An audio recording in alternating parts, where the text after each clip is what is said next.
ዛሬ ደግሞ የምናየው በመንፈስ ቅዱስ ስለመሞላትና እንዲሁም ደግሞ ስለ መንፈስ ቅዱስ ነው።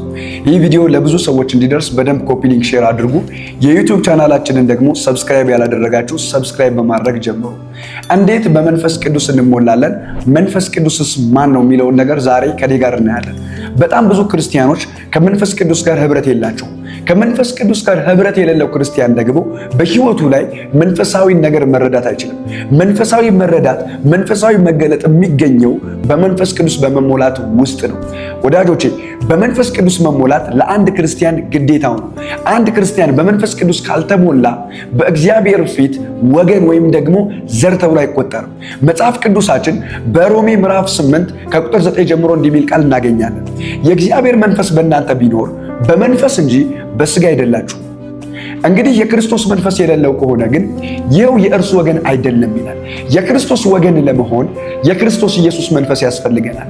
ሰማያዊው ዓለም እኛን የሚቀበለን፣ ሰማያዊው ዓለም እኛን የሚረዳን መንፈስ ቅዱስን በእኛ ውስጥ ሲመለከት ብቻ ነው።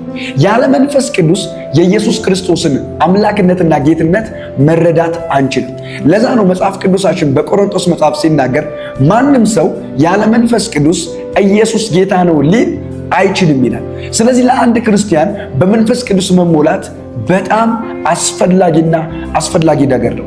ወዳጆቼ መጽሐፍ ቅዱሳችን በሉቃስ ወንጌል ምዕራፍ 4 ከቁጥር 1 ላይ ኢየሱስም መንፈስ ቅዱስ ሞልቶበት ከዮርዳኖስ ተመለሰ ይላል። መንፈስ ቅዱስ እንግዲህ ለኢየሱስም አስፈልጎት ነበር። ያ ማለት ኢየሱስ ክርስቶስ ራሱ በመንፈስ ቅዱስ ተሞልቶ ነበር ማለት ነው። ስለዚህ በመንፈስ ቅዱስ ለመሞላት ምን ማድረግ አለባቸው? የመጀመሪያው በመንፈስ ቅዱስ ለመሞላት በጌታ በኢየሱስ ክርስቶስ ሞትና ትንሣኤ ነው ማመን ያለባቸው።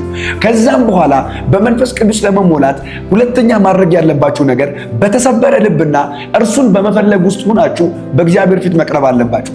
ያ ማለት በተጠማና በተራበ ልብ በእግዚአብሔር ፊት መቅረብ አለባችሁ ማለት ነው። ለዛ ነው በምሳሌ መጽሐፍ ላይ እግዚአብሔር እንደዚህ ያለ፣ የሚወዱኝን እወዳለሁ፣ ተግተው የሚሹኝም ያገኙኛል። አያችሁ፣ ሁለተኛ ማድረግ ያለብን መፈለግ ወይም መራብ ነው። እግዚአብሔር ለሚፈልጉት ሰዎች ራሱን የሚገልጥ አምላክ ነው።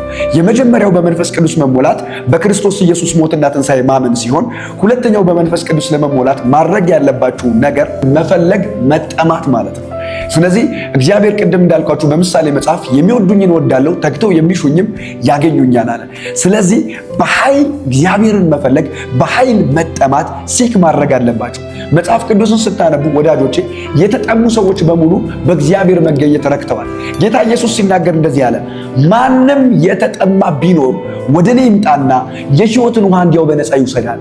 አያችሁ፣ እግዚአብሔር ማለትም ኢየሱስ ክርስቶስ ራሱ ለተጠማ ነው እርካታን የሚሰጠው። ያልተጠማ ያልተራበ ሰው ሊረካና ሊጠግብ አይችልም። ስለዚህ ሁለተኛው በጣም አስፈላጊ ጉዳይ ነው። ብዙ ክርስቲያኖች በክርስቶስ ኢየሱስ አምነናል የሚሉ ሰዎች የማያደርጉትና የተሸወዱበት ጉዳይ ነው። ምንድነው እሱ? መራብ፣ መፈለግ፣ ሲክ ማድረግ፣ መንበርከክ፣ ጸሎት ባለበት ስፍራ መሄድ፣ ቤተ ክርስቲያን ስትሄዱ በመንፈስ ቅዱስ ለመሞላት መፈለግ፣ የመንፈስ ቅዱስ ሙላት ጸሎቶችን መጸለይ።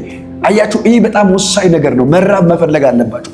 ሶስተኛው በመንፈስ ቅዱስ ለመሞላት ከእግዚአብሔር ቃል ጋር ጠለቅ ያለ ህብረት ሊኖራችሁ ይገባል። ያ ማለት የእግዚአብሔርን ቃል ኮንሲስተንሲ፣ ቀጣይነት ባለው መልኩ ማንበብ አለባችሁ ማለት ነው።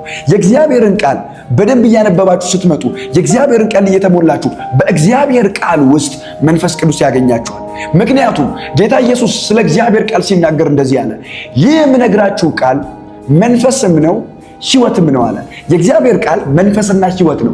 ስለዚህ የእግዚአብሔርን ቃል በሰማን፣ የእግዚአብሔርን ቃል ባነበብን ቁጥር መንፈስንና ሕይወትን እየተካፈልን ነው። ሶስተኛ ማድረግ ያለባችሁ ያለማቋረጥ የእግዚአብሔርን ቃል የማንበብ ልማድ ሊኖራችሁ ይገባል። እንግዲያውስ የእግዚአብሔርን ቃል ስታነቡ በሁለት ደረጃ አንብቡ። የመጀመሪያው ማንበብ፣ ከዛም ያንን ያነበባችሁትን መድገም፣ ሁለተኛ ደግሞ ያነበባችሁትን ያንን ቃል ማሰላሰል አለባችሁ።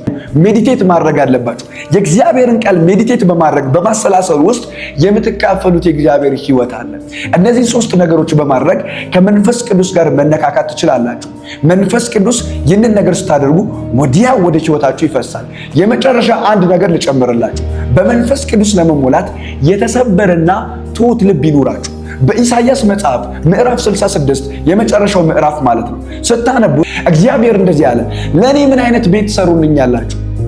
ነገር ግን ይላል ዝቅ ብሎ መንፈሱ ወደ ተሰበረ ወደ ትሑቱ ወደ እርሱ እመለከታለሁ አለ ጌታ። አያችሁ፣ የእግዚአብሔር ትኩረት ልቡን ወደ ሰበረና ትሑት ወደ ሆነ ሰው። ሁልጊዜ በጸሎት በእግዚአብሔር ፊት ስትቀርቡ በመንፈስ ቅዱስ መሞላት ከፈለጋችሁ በትህትናና በተሰበረ ልብ ቅረቡ።